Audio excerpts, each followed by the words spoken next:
Bienvenidos a Descorchando Historias. Este es un podcast de conversaciones que rinde homenaje a los protagonistas de la industria del vino, licores y restaurantes. Ellos comparten sus historias de vida y aprendizajes. Conducido por Carlos Andrés Ramírez, más conocido como IO, marketer de alimentos y bebidas, hotelero y experto en vinos y licores. Este es un espacio de charlas reales y cercanas. Sírvase su copa y acompáñenos a descorchar sus historias. Hola, bienvenidos a nuestro tercer episodio en Descorchando Historias.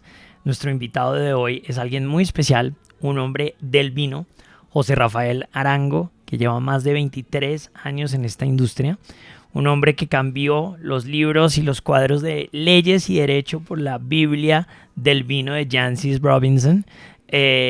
Además, alguien que considero, pues no solamente le tengo muchísimo respeto, sino considero un muy buen amigo. Rafa pues nos contará un poco su historia de vida y aparte no solamente ha sido una persona muy importante en la industria, sino en la comunicación del vino. Hemos leído sus artículos, sus escritos en periódicos, en revistas, en podcasts. También muchos alumnos lo recuerdan y hoy es el hombre además detrás de toda la asesoría del vino de la cadena LK. Hoy estamos en la cava hermosa de la Brasserie. Así que, Rafa, de nuevo, bienvenido. Yo encantado de tenerte hoy acá. Charlie, muchísimas gracias. Qué felicidad estar contigo, con tu gente. Yo ya añoraba estar en este espacio, pero bueno, el 3 no es malo. Claro, claro, hay tercer malo, por supuesto no. Era un espacio privilegiado para ti, estabas reservado. Y nada, feliz honrando esta amistad, una amistad casi de 20 años. Lo que pasa es que el hombre sigue igualito. Uno sí se acabó, uno está más... Pero una amistad imbatible a pesar del tiempo, del espacio, muchos años también alejados espacialmente. Y nada, este reencuentro es maravilloso. Muchas gracias. Pues muchas gracias a ti, Rafa. Primero te invito a que descorches tu historia y nos cuentes un poquito hoy en nuestro podcast qué vamos a estar probando y por qué lo escogiste. Bueno, menos mal no era espumoso, sino imagínense el ridículo que uno podría hacer. Escogimos Zucardi, familia Zucardi. Me encanta. Un vino que se llama Concreto. Como tú. Es concreto, exacto. Que es como la nueva tendencia del vino. Cuando tú y yo nos conocimos, veníamos de una época en donde el gurú del vino era Robert Parker. Sí, totalmente. Y donde, de alguna manera, lo que mandaba en el mundo del vino era pues la barrica, la crianza, microoxigenación, mucha fruta intensa, guarda, ¿ya? Y él tenía un gusto muy definido y evidentemente la historia del vino es pendular. Entonces, pues aparece un movimiento, ¿te acuerdas desde ese famoso documental Mondovino? Mondovino, totalmente. El vino muerto.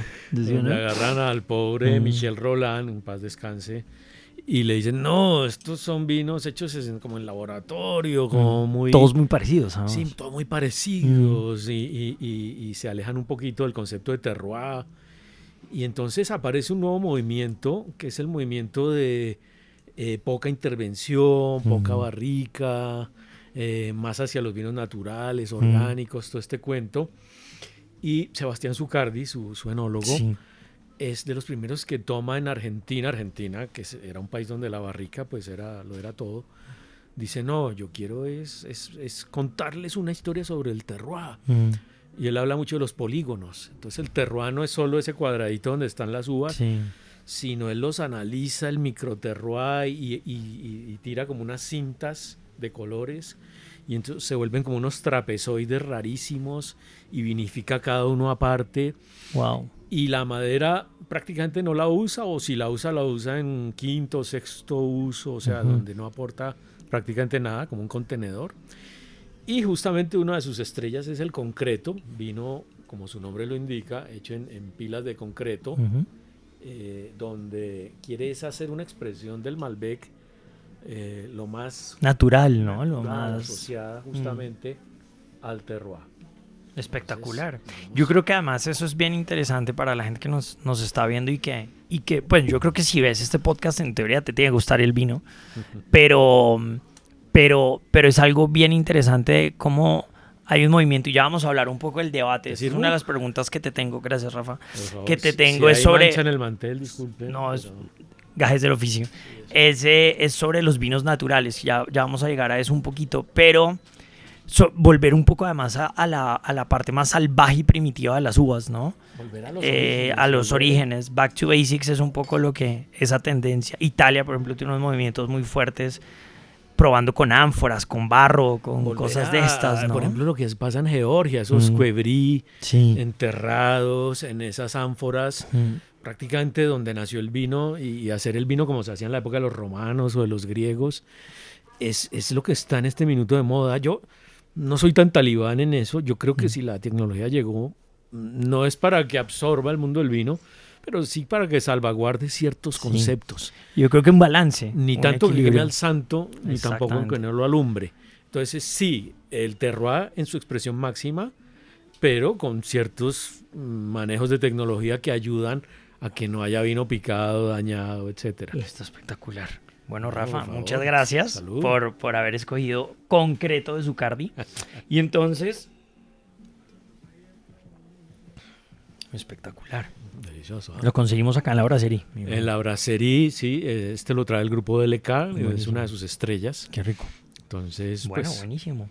Pues mientras vamos tomando este concreto, arranquemos, Rafa. Cuéntanos un poquito de ti. Cuéntanos de dónde eres, qué estudiaste.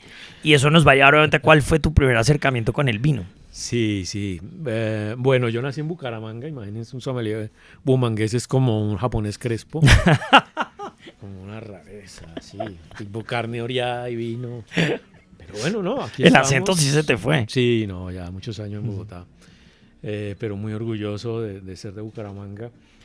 Y vivo, claro, desde muy chiquito en Bogotá. Esta ha sido pues mi ciudad. Y estudié Derecho, como dices. Primero estudié Filosofía y Letras. Luego pasé a Derecho.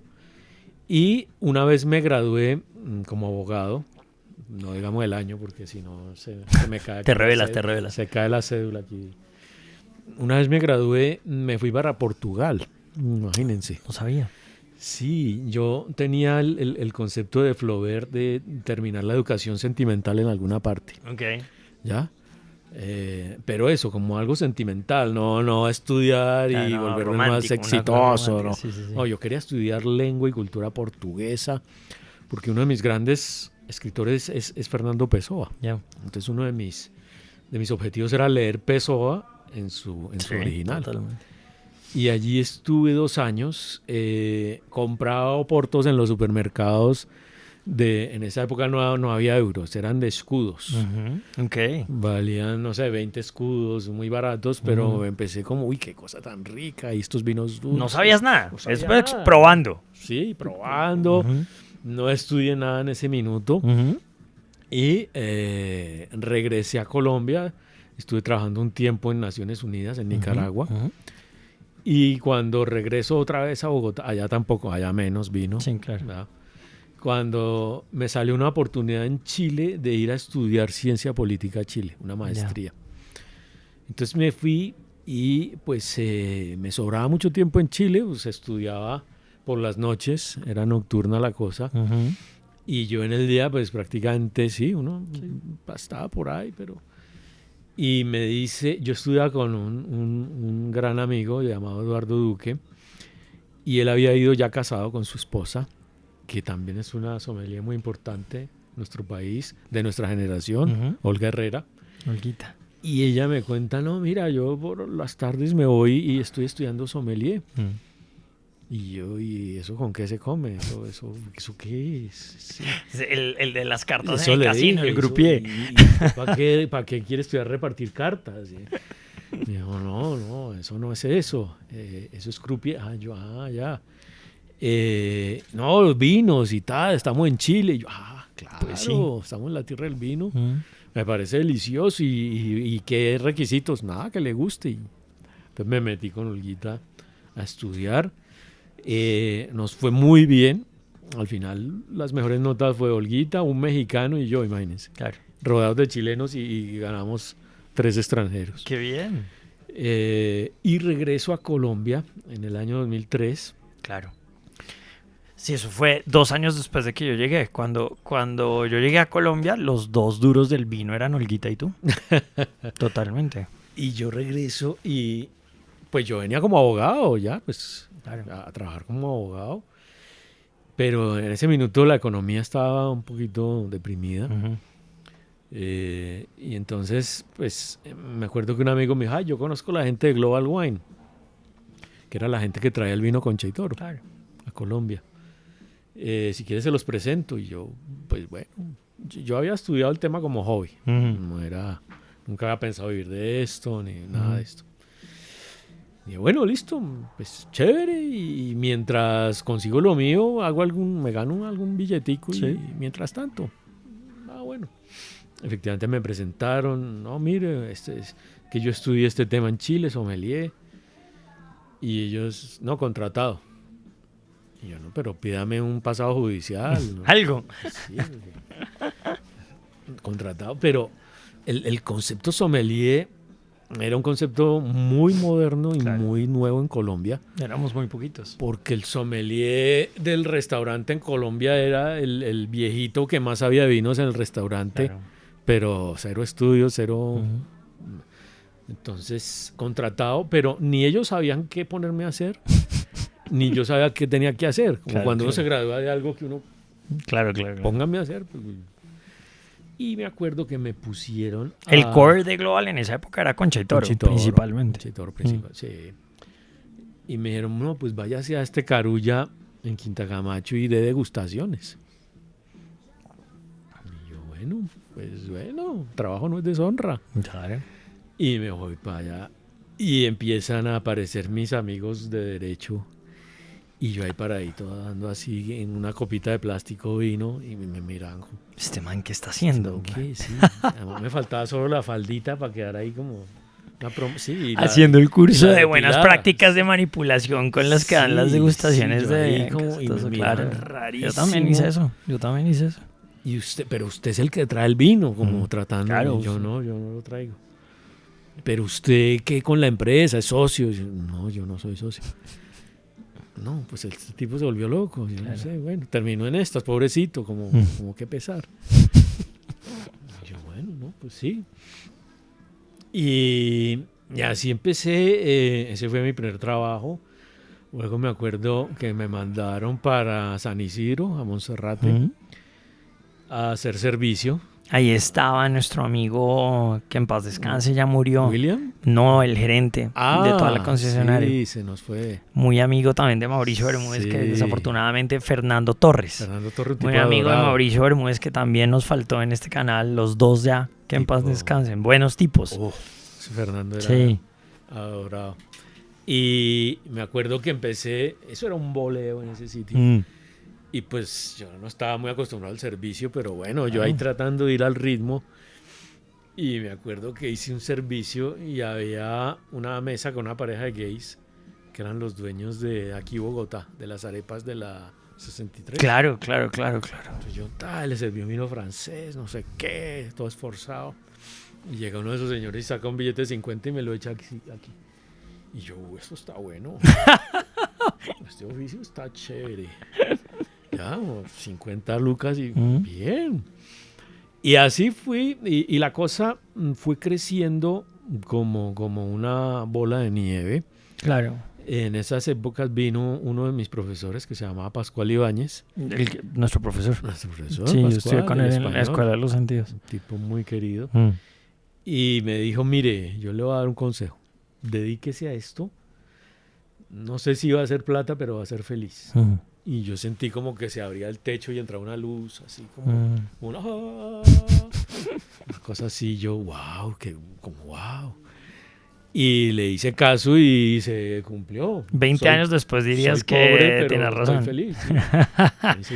Rafa, para ubicar un poco a nuestro público, yo creo que más o menos estamos hablando de 2005, cuando hubo un boom del vino muy fuerte en Colombia, cuando todos los que nos dedicamos a esto empezando, les tenemos que explicar a la gente qué era un sommelier, cuál era la labor de un sommelier. Ahorita quiero que también definamos un poquito, según tú, de verdad, qué hace un sommelier, qué debería hacer un sommelier versus un enólogo, y también más adelante que avancemos, después de que me respondas esto, yo creo que el boom grande de nosotros y el vino en Colombia pasa con la llegada de las grandes superficies y la apuesta de Carrefour y el grupo de éxito con Expovinos y las ferias de vinos. Yo creo que ahí es cuando nosotros dijimos, acá hay dinero y también hay mucho trabajo y mucha cosa que hacer, ¿no? ¿Estarías de acuerdo? Estoy totalmente de acuerdo.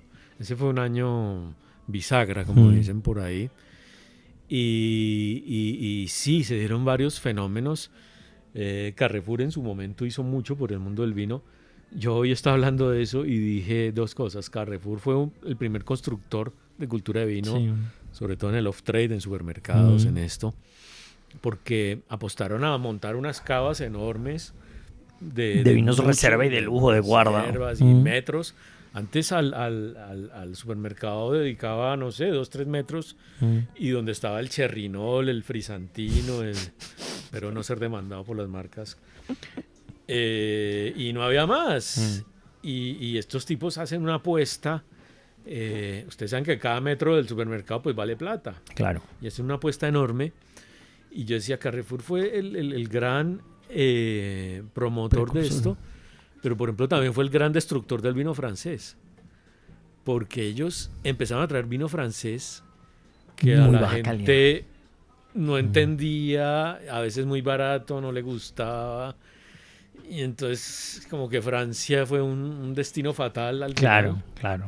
Entonces, ese fue uno de los De temas. los errores de Carrefour. Sí, pero le debemos mucho. Y luego el éxito, por supuesto, con Puchulú, con Mario, que fundan esta feria que el año pasado se alcanzó a hacer. Yo soy asesor del éxito en esta feria. Claro. Y se alcanzó a hacer la edición 20. Increíble, ¿no? 20 años. Increíble, Dios. Ojalá vuelva. Yo creo que para ustedes que si estuvieran en algún Expo Vinos, yo del primer Expo Vinos, de ver que nadie como que sabía que era un poco, inclusive el consumidor que iba, no sabía ni cómo comportarse, ni qué hacer con la copa, ni las catas, ni las degustaciones. Al último que yo pude estar, donde era una locura, o sea, la gente comprando vino y tomando vino sentada en el piso, oyendo a sommeliers, a enólogos, pláticas, o sea, eso ojalá se rescate. Yo creo que eso hace mucho por la industria. En general el público, y sobre todo en esa época, le tenía mucho temor al fenómeno del vino, porque lo veían elitista, estirado, harto, complicado. Y eso vamos a llevar un poco a justo a la función del sommelier. Es amistad, es gastronomía, es compartir, es fácil. Totalmente. Y lo que me decías ahora, la otra pregunta, y empezaron a diferenciar, por ejemplo, entre enólogo, sommelier. El enólogo es un técnico, es una persona que hace el vino.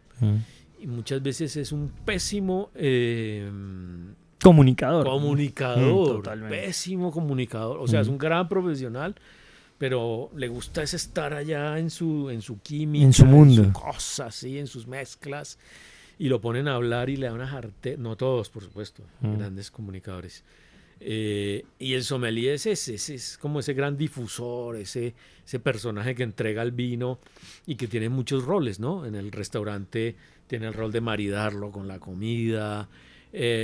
También puede ser un gran docente, puede ser, no sé, es ese gran comunicador del vino que se lo entrega al público en general.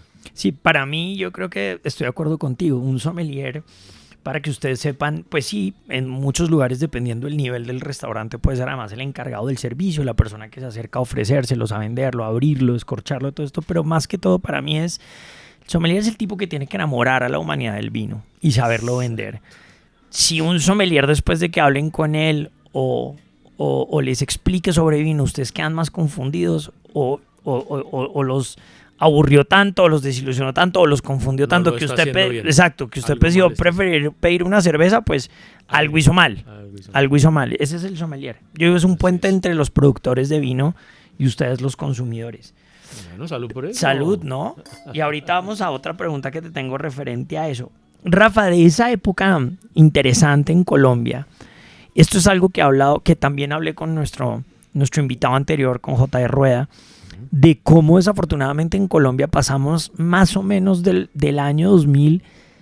Yo le calculo que fue como esos años entre el 2005 y 2015, como esa década, en la que hubo una boom de restaurantes, boom de importadores, boom de marcas, boom de comunicaciones. Me acuerdo perfecto y lo tengo muy presente porque además mi esposa, que seguramente también va a estar acá, esta es parte del equipo, pero también debe estar acá sentada, fue la editora del gourmet.com y de Cocina Semana. Jefa, Y hablábamos, Caro. tú trabajaste con Caro en Semana y Caro, vamos a ir a eso. Decíamos, oiga, es que el día que se inauguró el gourmet.com en el Pórtico, trajeron yo no sé cuántos enólogos y chefs de Argentina y la gente les pedía autógrafos, todo esto. El boom de los restaurantes en Cali, la zona G, esto iba para arriba. Sí. Las cavas de los supermercados son una locura. Y yo me fui al país 9 años, vuelvo y siento que echamos un poquito para atrás. Sí, tú sabes que Colombia se volvió un país polarizado, ¿no? Políticamente hablando, hay un discurso muy potente de izquierda, un discurso muy potente de derecha, pero además totalmente opuesto. Pero en lo único que se ponen de acuerdo este par es en destruir el vino. Sí. O sea, ahí hay una coincidencia increíble. Increíble. Porque vuelven a esa falsa creencia que esto es elitista, que esto es para ricos, que esto hay que sacarle, pues. Y si nos vamos para Argentina, para Chile, para España, para Europa, no hay nada más agrícola, campesino y del pueblo que el vino. Esto es de la canasta familiar. Claro, claro. Esto está con los huevos, con el pan, con la leche. Decía Alejandro Dumas, el vino es la parte intelectual de la gastronomía. Totalmente. Entonces, quieren construir una gran gastronomía, pero a base de cerveza y chicha, pues es complicado. Y aguardiente. Y aguardiente. No tengo nada contra eso, pero hay que construirla también. Claro, has asesorado aguardientes. Ya. Sí, claro. No, ya hablamos de eso. Bueno, ¿y el consumidor colombiano cómo lo ves? ¿De esa época ha evolucionado? ¿Sigue siendo igual? ¿Sabe un poquito más? ¿Te llega con las mismas preguntas? ¿O ya, digamos que todo el trabajo que hicimos, que llevamos haciendo 20 años, sí ha servido?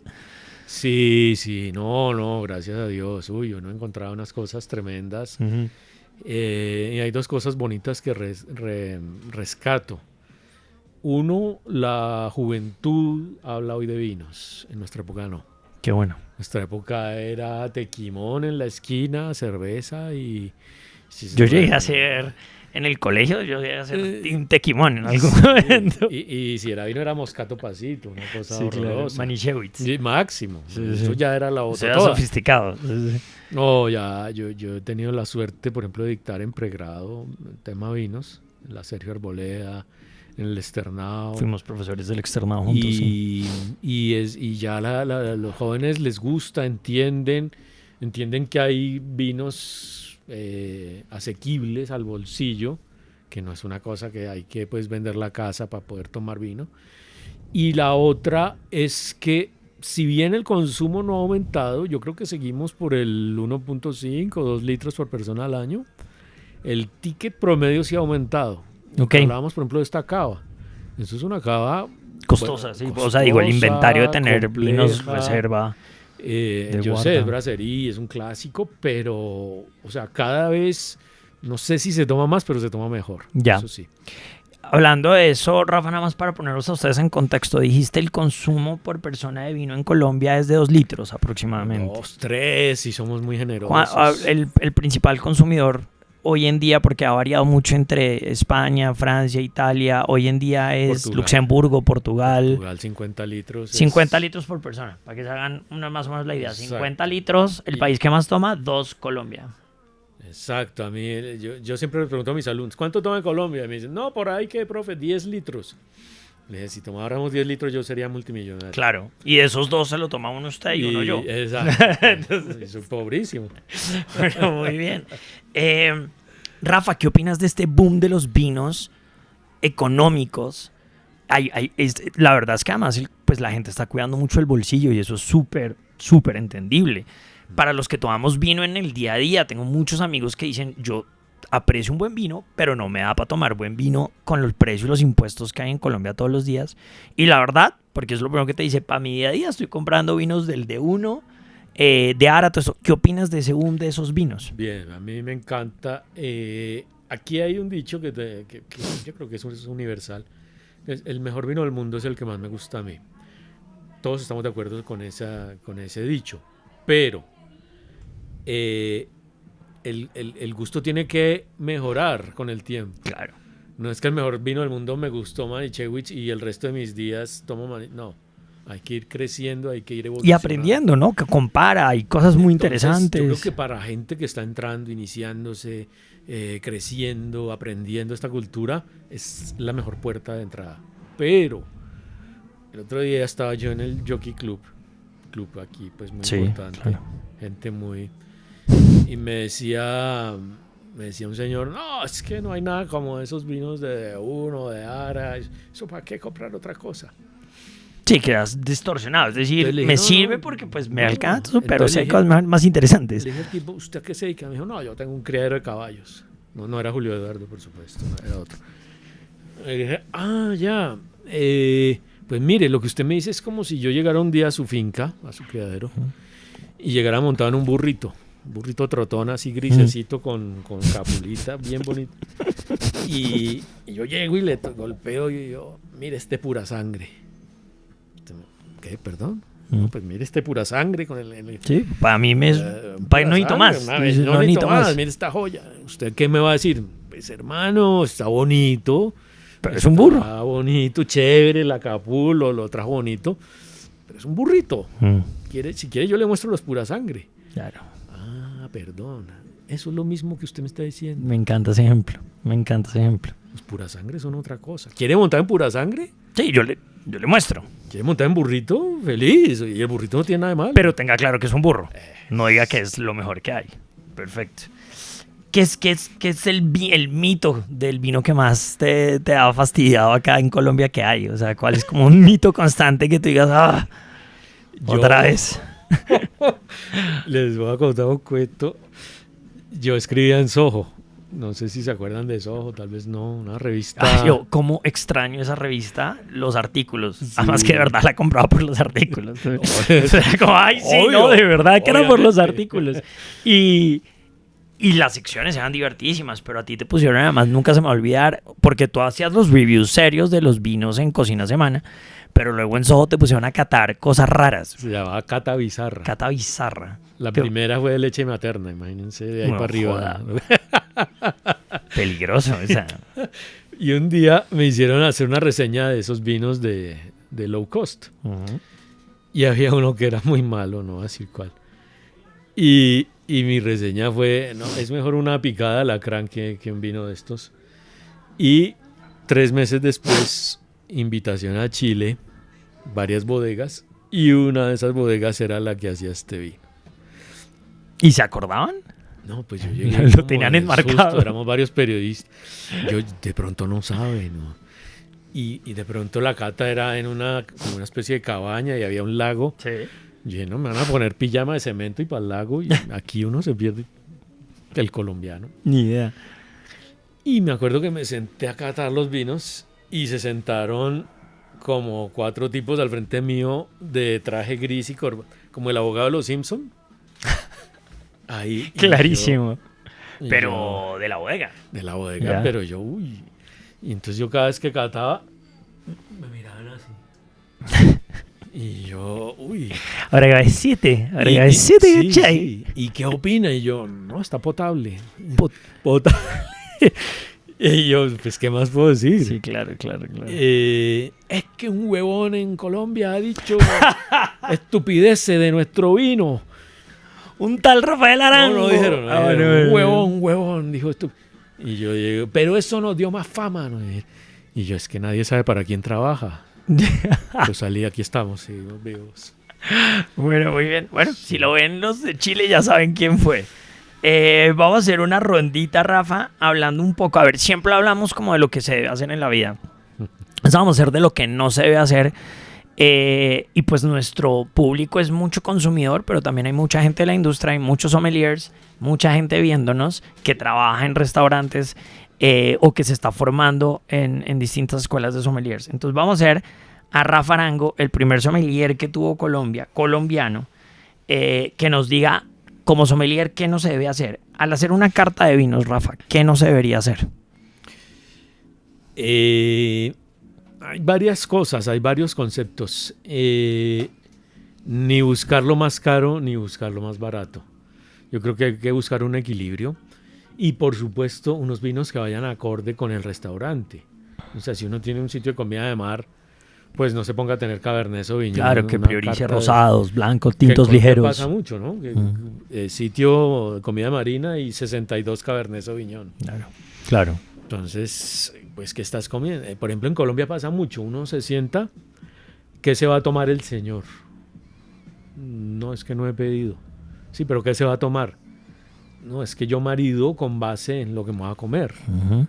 Ya, aquí es al revés. Entonces, uno primero debe pedir la comida. Y después ver además ver qué es lo que se toma. funciona con todo lo que pedimos, Aquí ¿no? es al revés. Yo siempre le digo eso cuando salimos a comer. Digo, bueno, en familia o con los amigos, les digo, no, primero pidamos si es para compartir y no nos estresemos. Yo creo poder recomendarles, si tú pediste un arroz, el otro esto, ya después voy a saber qué creo yo que es lo que mejor va a ir con todo. Entonces, yo creo que al final la respuesta es ¿qué no hacer? Hacer algo que esté por fuera del gusto de la gente. Y el gusto de la gente tiene que ser equilibrado.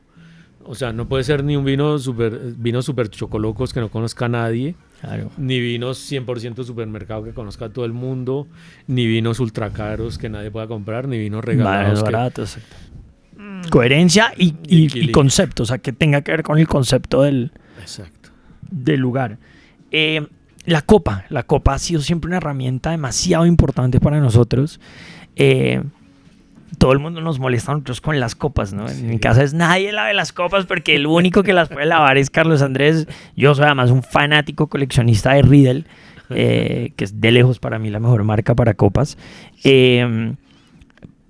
En una casa, porque además me dicen, bueno, pero usted ya tiene una para cada forma de uva, yo no voy a tener eso en mi casa. ¿Qué le recomendamos a la gente para las casas? ¿Cuál es la copa ideal, genérica para tener y en un restaurante? Bueno, estas no, porque estas en Brasserie, que es un sitio de vinos, le decimos las niñas. O sea, solo salen cuando está muy especial la cosa. Okay. Pero hay una copa mediana que yo creo que es, por ejemplo, hay una línea Riedel que se llama línea restaurantes. Un poco mal, pero muy buenas. Exacto, muy buenas. Es económica. Inclusive pues, se puede utilizar vidrio. Lo importante es que no sea un vidrio pues muy grueso. Sí, claro. Así. Lo ideal es cristalito. Un cristalito o un vidrio delgado. Pues sí, que no sea vaso de mermelada. y que no tenga mucho color, o sea, transparentes es tamaño ideal. Claro, transparente, sin diseño, sin broquelado. Lisitas, sí. Y un tamaño mediano, un poco más pequeño que esto, te sirve para todo, incluido espumantes. Porque ya el espumoso pasó de moda, la famosa copa flauta, y se está sirviendo en copas de vino blanco para pues, no perder aromas. Claro, las de blanco, espumoso, inclusive rosé, son un poquito más pequeñas de tamaño de las tintas para que los aromas se conserven más y se caliente menos, nada más. Y servimos no hasta el borde, obviamente, para poder oxigenarlo y disfrutarlo. Entonces, básicamente eso es como una guía para rápida, no broncoaspirar también. Claro. Exacto, importante. No, además sirves, esto es una botella, ¿no? Casi. Aquí la cabe mitad, una botella. media botella. Sí. Bueno, al regalar un vino, por ejemplo, un vino para el suegro, ¿qué no hacer? Uy, esa es buena pregunta porque me cabe. Lo mismo. Para el suegro no buscar ni el más caro porque se malacostumbra. Y después solo quiere tomar ese.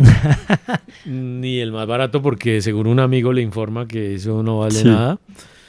De una uva equilibrada, también intermedia, un tempranillo, una garnacha. En Colombia es un sitio chistoso porque aquí aprendimos a tomar vino con chile, Cabernet Sauvignon. Totalmente, sí. Yo le digo a la gente que eso es como aprender a manejar en un doble troque. O sea, cuando uno aprende a manejar, ¿en qué aprende? En un Renault 4. Claro. Ahí se me cayó la cédula. Claro. En un Twingo. Sí. Pero si uno aprende a manejar en una volqueta pues es lo mismo. Si uno aprende a tomar vino con un vino potente, estructurado, tánico, pues no es la mejor experiencia. Que arrancó Entonces, por lo más bravo. Al suegro regalarle algo intermedio, rico, afrutadito, de precio medio. Claro. España, Sí, una Argentina Riojita, intermedio, rico. un Malbec, un Rioja español. Exacto. Bien. A la maridar, reglas que no se debe hacer. Maridar, acompañar vino con comida. Hay que quitar dos cosas. Vino blanco, carnes blancas vino tinto, carnes rojas. Borren eso del disco duro. ¿Ya? Y la otra, que es el absolutismo total de yo marido con lo que me da la gana. El vino que más me gusta marida con cualquier cosa. No, tampoco. Hay lo mismo, no irse por los extremos. Sí. No polarizar el maridaje. Ni la política ni el maridaje. Ese tomahawk me encanta con Sauvignon Blanc. No, pues sí, es agua. No exacto, va, claro. no va. Una cosa bien interesante, Rafa, es para que sepan, los vinos tintos tienen pues estructura. Hay vinos tintos mucho más suaves que pueden ir con comida de mar que tenga mucha estructura, porque además el color de la carne no te está diciendo mucho, influye más, por ejemplo, la salsa, el tipo de cocción, la grasa, todo este tema. Entonces, para que sepan, si hay vinos suaves que van con comida de mar, ejemplo, un Pinot Noir con un salmón, es uno de los maridajes clásicos ricos, pero definitivamente un Cabernet con ceviche que está crudo, que tiene mucho limón, de hecho el sabor que aparece en la boca es como metálico. Entonces, lo que dice Rafa, no es que el color influya, pero definitivamente tampoco es que cualquier cosa sirva. Hay cosas que respetar y sobre todo en eso, en la estructura del plato y la estructura del vino. Vinos pesados, grasa, comida con cocciones fuertes, comidas pesadas, por decirlo. Rafa, este tema de maridaje además es delicioso. Yo soy un fan de hablar de esto y hacemos muchos talleres en el Wine School y en muchas cosas. Si quieren aprender de vinos contigo también, ¿qué? ¿Dictas catas acá en la Bracería? ¿Se pueden registrar? ¿Estás dictando clases ahorita en algún lado? Yo durante mucho tiempo, pues a mí la docencia siempre me ha encantado. Primero estuve en el Externado, luego en la Sergio Arboleda. Yo dicto catas y clases. En Gato Dumas también fuimos profe los dos. Profes, sí. Tú me cediste tu puesto. Claro, cuando yo me fui a México. Y yo dicto catas prácticamente todos los días. Lo que pasa es que muchas veces son privadas, es decir, a restaurantes, a ciertos grupos. Entonces ya abrir una convocatoria de cata pública es mucho más difícil encontrar. Ok. Al hacer una cava en casa, ¿qué recomiendas? Cositas, pues de pronto no todo el mundo puede construir una cava como esta en su casa, pero sí quiero guardar mis 30 botellitas de vino que cuido, ¿dónde las puedo guardar? Aquí nos tenemos que cuidar porque depende de dónde vivas. Si tú vives en Cúcuta o en Cartagena o en Cali, necesitas medios artificiales para cuidar tu vino, es decir, temperatura. Pero si vives en Tunja o si vives en Bogotá o si vives en Pasto, prácticamente es buscar un sitio oscuro, un closet que no sea donde no dé la luz y poco más. Y lejos de sonidos, ruidos, acostaditas, vibraciones. Lejos de la cocina, ¿saben? Exacto. Últimamente diseñan muchas cavas para poner botellas encima de la estufa. Claro, pero si uno está en Montería, pues... Sí, el calor mata el vino. El calor mata el vino. Al pedir un vino en un restaurante, ¿qué no se debe hacer? Hay un cuento, no sé si has visto el reel, que todo el mundo cuando invita a la novia o a la que vas, a la que ha invitado, y entonces siempre buscan el segundo más barato de la lista. Claro. ¿Ah? Sí. El second cheapest wine. Sí. Ese es el que más se vende. Además, dicen en un restaurante por ley el que más se vende es el segundo más barato. Claro, porque el tipo dice, si pido el más barato, la embarro. El que le sigue. Pero es el que sí. No hagan eso. Y al tercero. El tercero más barato. Está perfecto, porque no, si no sube por el segundo es porque sí sabe de vino. Fija el cuarto más barato. Claro. Bien, eso es una buena técnica, la verdad. Yo también recomiendo otra cosa y es, si no saben y tienen dudas, váyanse por vinos, de nuevo, el mismo regalar, intermedios. Ni el más fuerte, ni el más suave. Casi siempre, no siempre, pero casi siempre va a quedar uno bien con un Tempranillo de La Rioja, con un Garnacha, con un Malbec Reserva. Second cheapest wine, no. Pero no, the third. Como Rafa, el tercero. Rafa, nuestro invitado anterior, J.E., pues lo conocemos nosotros de toda la vida. Claro. Yo creo que además fue un precursor en la educación y todo eso, pero hizo un comentario y lo vi como un poco arrepentido, porque en algún momento dijo, no, los sommeliers fue lo peor que pudimos haber hecho, porque lo que hicieron fue confundir a todo el mundo y enredar la cosa y ta. Obviamente yo creo que lo enfocó a eso, a decir, sobreexageramos en el tema del sommelier y lo que estamos haciendo es que la gente no tome vino. Yo creo que vuelve un poco a nuestra conversación, que fíjate, esto hay que dejar de mostrarlo muy estirado y muy alejado de las personas, ¿no? Sino tratar de acercarlos a que se enamoren, se metan en el cuento. No, yo con lo que quiero Julio Eduardo y los aprecio y los admiro, en eso no estoy de acuerdo.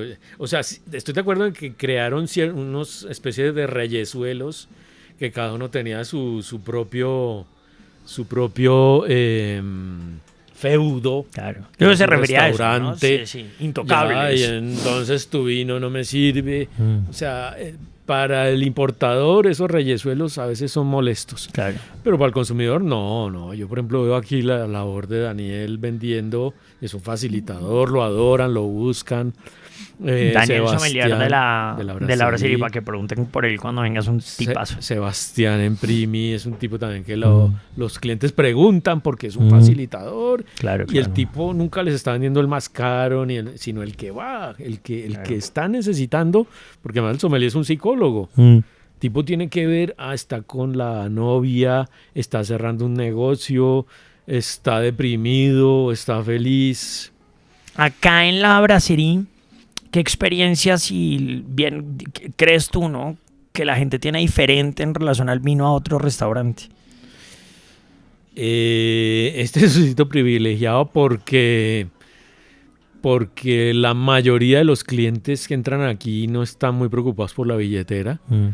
Entonces, pues digamos, no es que vengan a gastar millones, ni mucho menos, pero entienden que la recomendación es buena y que el precio es justo y piden cosas muy interesantes, ya sin gastarse una millonada. Sí, claro, que es lo importante. Pero la preocupación es pasarlo bien y tener una gran experiencia, que es lo que se les está ofreciendo. Hay sitios del mismo grupo, el grupo de LK, en donde se busca que la experiencia, además de buena, también sea muy económica. Claro. Y pues los sitios de centros comerciales, o opciones de medias botellas, copeo. Entonces también uno busca interpretar la gente qué es lo que quiere. Cuando compramos vino por copa, ¿qué escoges? Cuando, por ejemplo, vas a decir, deberíamos tener esta botella por copa... Busco vinos fáciles, comerciales. Por ejemplo, un Pinot Grillo en blancos, pues es un vino que siempre van a pedir. Sí. Un Tempranillo de la Ribera del Duero es un vino que siempre tenemos que tener. Eso, lo que el gran público en ese minuto, un Gran Malbec, obviamente necesitan. Lo que el público en ese minuto está demandando, pero en esas demandas también uno le mete cositas raras. Entonces, un Godello. Para que prueben algo raro. Y cuando lo prueban, conocen el Godello. Claro. Y uno de pronto se arriesga por una copa primero que por una botella, ¿no? Claro. ¿Qué está tomando ahorita el colombiano, Rafa, de ese foco del Cabernet chileno? Ahorita seguimos tomando principalmente Cabernet chileno, o tú ves como, oiga, no, está rotando mucho España, está rotando mucho, ¿qué otro país, qué otra uva? Malbec obviamente tuvo su boom, no sé si sigue igual. Sí, yo cuando inicié en esto era Cabernet, luego Carmener hizo su ingreso, que tiene su público. Malbec. Malbec, hubo una temporada larguísima. Cuando Wines of Argentina, ¿te acuerdas? Eso era impresionante. Que se acaba de terminar hace poquito. No es que se haya terminado, pero bajó. Y ahorita el que manda es España. España, totalmente. España está mandando con todo. Ribera, Rioja, Navarra. Riojas, pero también Mencías, Cataluña. Están aprendiendo a tomar mucho español. Súper. Y Portugal. Qué interesante, ¿no? Sobre todo que se salgan del Oporto, que es lo que la gente carga acá. Portugal es unos vinos deliciosos. Rafa, salgámonos un poquito del restaurante y vámonos a la parte que yo creo que además ahí es donde puedes unir tus dos pasiones, el vino con las letras y la filosofía, y es cuando escribes. Además yo disfruto muchísimo de los artículos que escribes porque hay unos que pueden ser tan históricos y de verdad muy cultos, como irónicos y divertidos. ¿Qué técnicas has encontrado similares a la hora de escribir y de catar? Lo que pasa es que cuando yo me metí al mundo del vino, yo ya venía de otras disciplinas, del derecho, de la filosofía. Digamos, académicamente yo tenía cierta carga. Y evidentemente cuando entré al mundo del vino, eso, pues el hombre es uno y sus circunstancias. Entonces yo traté de introducir todo este conocimiento al mundo del vino. Y encontré no solo que era compatible, sino que lo rebasaba. El mundo del vino es, pues primero, 8.000 años antes de Cristo, todas las civilizaciones. Entonces es lleno de historia, geografía, muchísima geografía. Lleno de anécdotas, lleno de personajes. Entonces yo entré porque si uno se queda que el vino es frutos rojos y tanino alto, y, sí, es un pedazo, pero ¿qué hay detrás de toda esta copa? Claro. Las personas, la persona detrás. Zucardi, ¿qué pasó en Mendoza? ¿Qué es el Valle de Uco? ¿Quién era Domingo Faustino Sarmiento, el presidente que impulsó eso? ¿Por qué llegó Malbec a Argentina? Todo ese tema. Eso sabe mucho mejor el vino cuando uno sabe esas cositas. Claro. Delicioso, no es más rico que además leer y saber lo que uno se está tomando. Cuando escribías, bueno, actualmente escribes en El Colombiano. Ahí tengo una columna. ¿Dónde más estás escribiendo?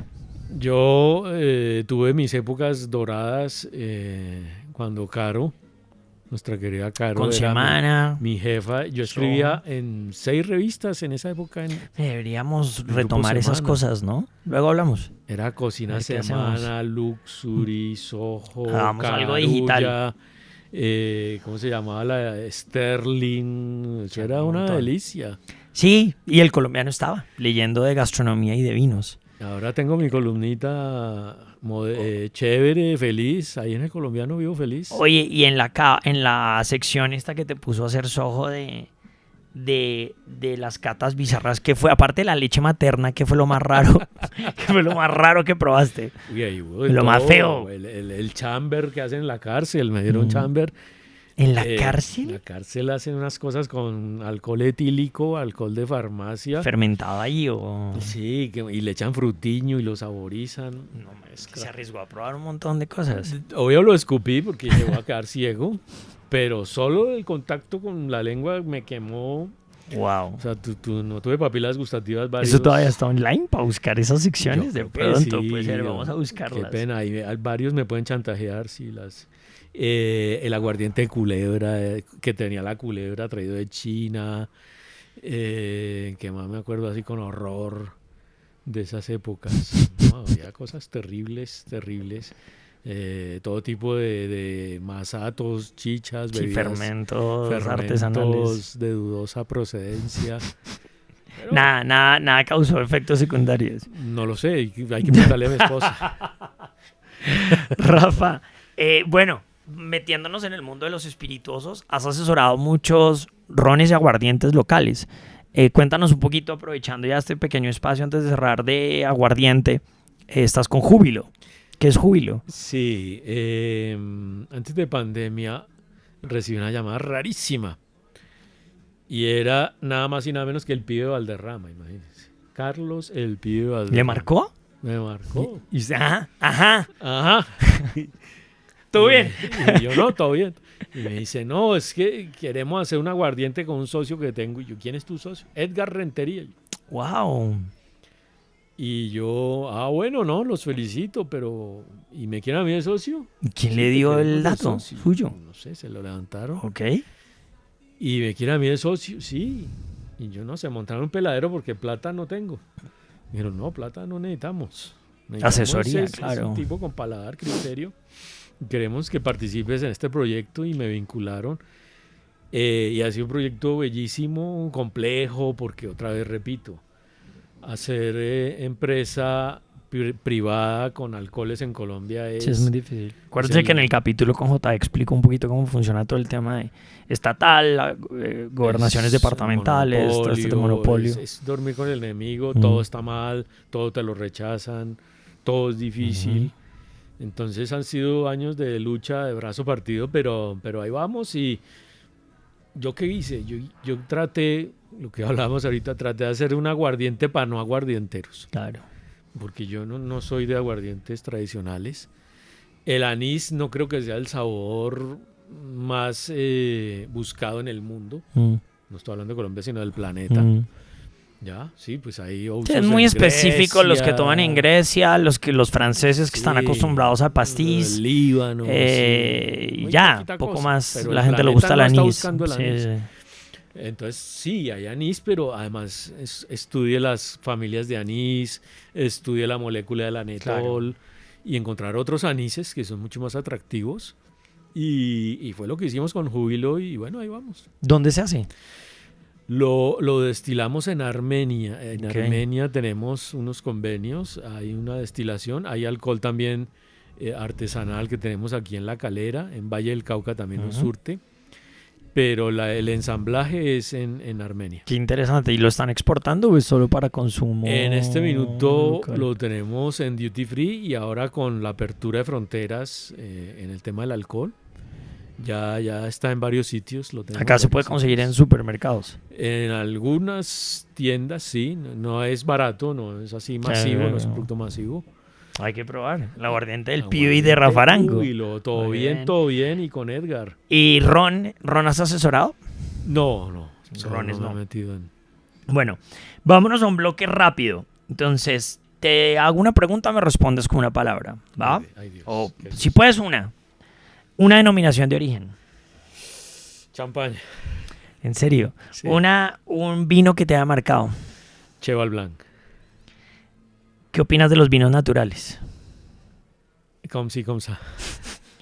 Una uva infravalorada.